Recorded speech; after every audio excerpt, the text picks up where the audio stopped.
friends, welcome back to the channel. I have my coffee here. I hope you also have your coffee or tea, whatever you're drinking. And we're again reading some news from Norway. I also wanted to mention that you most probably already noticed me kind of hitting my microphone in the previous video, so I finally broke it. So today I'm going without it.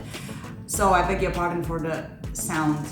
I know there's echo here. And also just wanted to mention that today I'm gonna be concentrating more on some positive news because the previous video was quite heavy, you know, the information was quite heavy. So today it's all about positiveness, and let's start.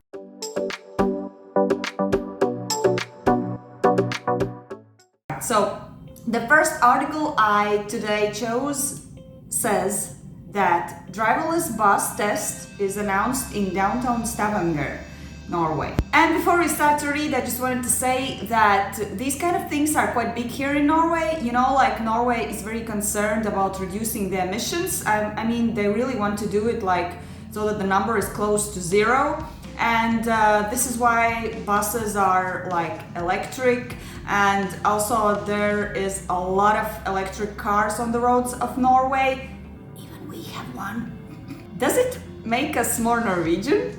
I think the Norway is always keeping up a very high goal of completely getting rid of fuel-driven cars, so that there are only electric cars here in Norway. And I think they will manage to do that because it's already close to that.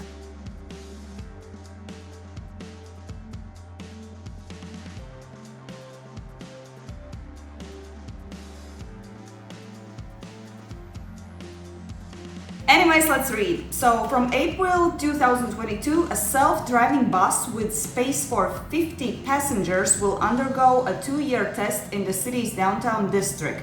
The electric bus, produced by Turkish company Karsan, is 8 meters long and has 21 seats with standing space for many more. It's currently being tested at Forest Business Park before the full-scale test begins on the city streets. So the first thing that kind of pops into my mind, I mean, I know that technologies are evolving very quickly and they are really reliable, but I don't know, like I would be quite scared, at least for the first times of driving these kind of buses, if the technology can really be trusted to take me from point A to point B, you know, like, I don't know. I think you just have to get used to this idea, most probably. I don't know.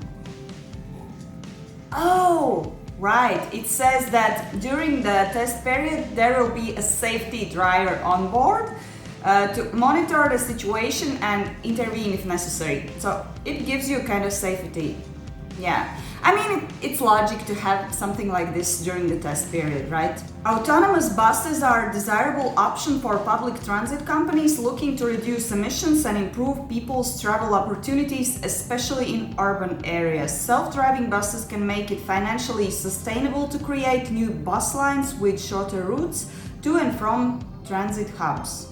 So I can see where is it really useful, but again, just popped into my mind. So it's good to have something like this, but will it not reduce like the job positions for drivers? But I totally can see that with time, like the more advanced countries will shift more to giving all these jobs that people are doing right now to machines, like smart technologies. So we cannot escape that. So I think it makes sense that it's slowly kind of somewhere starting to pop up and just showing up. But yeah, I'm just like more like worried about the people who maybe will lose their jobs. Again, they replied to my question. So it says that in long term, the safety driver that's gonna be on the bus at the beginning will be moved to operations center so he can monitor the bus from distance. So this means that drivers will not lose their job. Hey! And actually it's maybe more healthier for them, like stress-wise. And also I think I should add that it would be more efficient also in regards to the people who are commuting on buses, because you know, like if a technology does all these things, then there will be no such things like bus comes too late or bus comes too early. For me, actually, I had this situation. I missed a very important meeting just because the bus came earlier Then I went to the bus stop. So I think if it will be technology, everything is gonna be on point on time, which is also a good thing.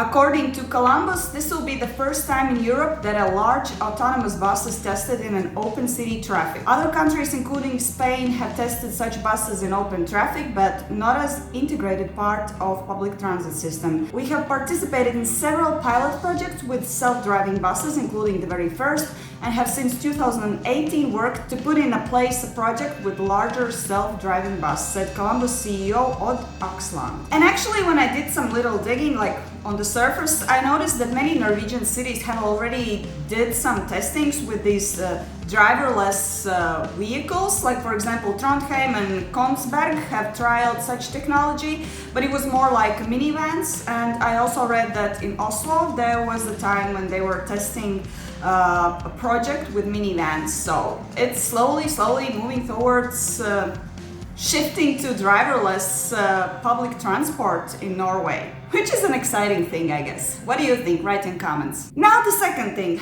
Let's take a sip. So the second thing I'm gonna be talking about Norwegian monarchs.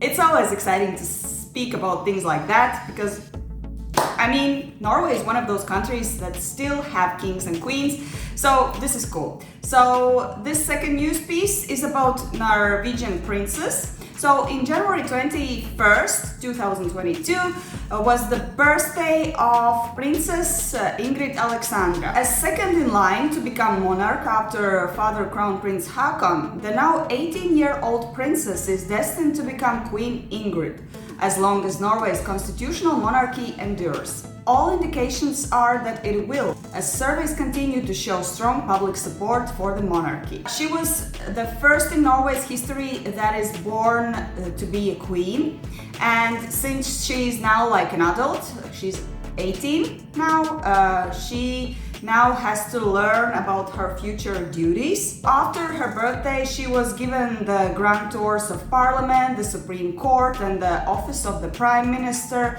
And she was also present in her first Council of State. So what is that? I don't know. Let's read. So that's a weekly meeting between the monarch and the government, when laws are formally approved and people are chosen for high-ranking positions within the public sector or on commissions. The monarchs are taking her future really seriously, and she has even been given office in Royal Palace, so she's gonna be there. Most probably when she has time, she will hang out and maybe keep herself updated with the things that are happening in the country. According to the Royal Palace, she might start to perform her royal duties where royal representation is either required or desired, and it was also stressed that still the most important thing for her at this point is just to concentrate on her education because she hasn't yet finished high school. And yeah, again, I just wanted to tell that from what I've seen in those several pictures, she really looks like a really nice person. Like, I mean, I can imagine a girl like this later on becoming a queen.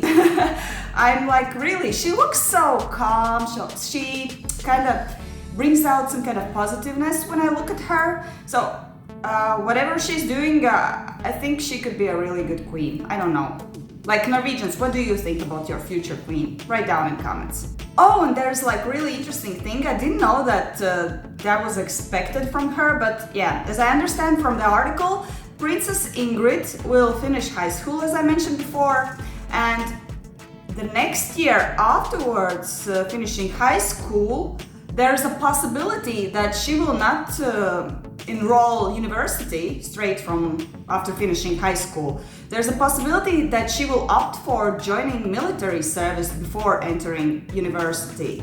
And that is what the 4 generations of Norwegian monarchs ahead of her did before. And she's kind of also showing an example that joining military is cool, and as I mentioned, like it's obligatory to join military here in Norway. She's also doing that and setting up an example, which is quite cool, and wow, like that's total respect for that.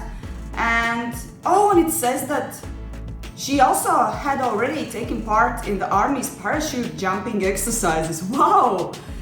Princess is really, really cool. I love her. So Her life until now has mostly remained private, with only carefully controlled information emerging from time to time, and now she'll have to become more of a public figure, although she's already made it clear she intends to guard her privacy, which we totally understand. And as I mentioned, I'm gonna concentrate more on positive news. So I found this quite nice article on BBC News timeline.